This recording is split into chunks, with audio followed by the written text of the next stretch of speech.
Vallabhaneni Vamsi, Kodali Nani YCP హయాంలో జంట కవుల్లా ఉండేవారు. చంద్రబాబు మీద, టీడీపీ మీద బూతులకు లేచేవాళ్లు. కూటమి అధికారానికి రాగానే ఇద్దరిని లోపలేస్తారని ఎదురుచూసిన మాట వాస్తవం.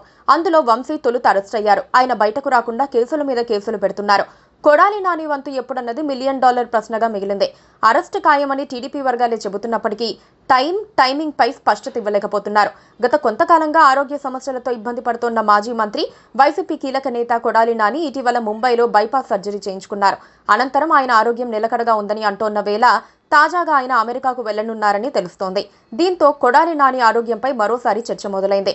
తొలుత హైదరాబాద్లో ఆయనకు వైద్య పరీక్షలు చేసిన వైద్యులు గుండెలో 3 రక్తనాళాలు పూడుకుపోయినట్లు గుర్తించారు.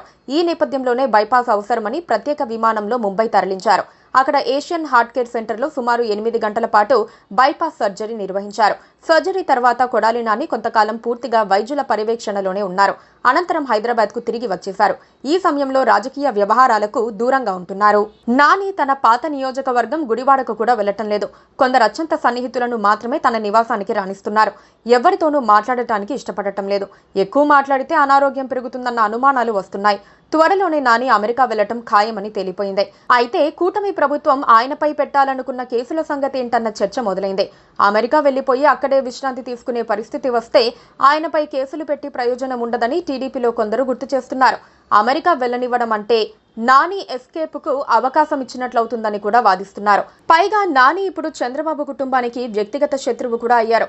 ఆయన్ను అరెస్ట్ చేయకపోతే వాళ్ల కోపం చల్లారే అవకాశం లేదు. అమెరికా వెళ్లకుండానే నానిని అరెస్టు చేయాలన్న డిమాండ్ టీడీపీ వర్గాల్లో వినిపిస్తోంది.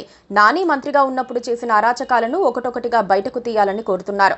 గుడివాడ నియోజకవర్గం భూ కబ్జాల వ్యవహారాలు కూడా తేల్చాలని సూచిస్తున్నారు. నాని అనుచరులు ఇప్పటికీ రౌడీతనాన్ని ప్రదర్శిస్తూనే ఉన్నారని మీడియాలో వార్తలొస్తున్నాయి. అయినా సరే నానిపై కేసులెందుకు పెట్టలేదన్నది పెద్ద ప్రశ్న. అందుకొక కారణంగా మాత్రం ప్రచారం అవుతోంది.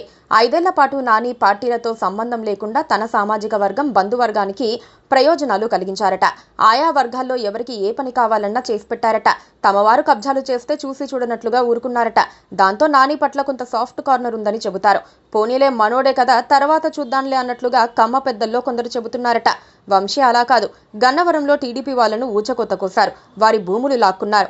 ఎవరైనా మాట్లాడడానికి వచ్చినా బూతులు తిట్టేవారట. దాంతో వంశీ పట్ల బాగా వ్యతిరేకత వ్యక్తమైంది. నాని వ్యవహారం వేరు. పైకి రౌడీలా కనిపించినా తమ వాళ్లకు కాస్తో కూస్తో చేసుకున్నారు. Please subscribe to KTV Telugu. KTV Telugu. KTV Telugu. KTV Telugu. KTV Telugu channel.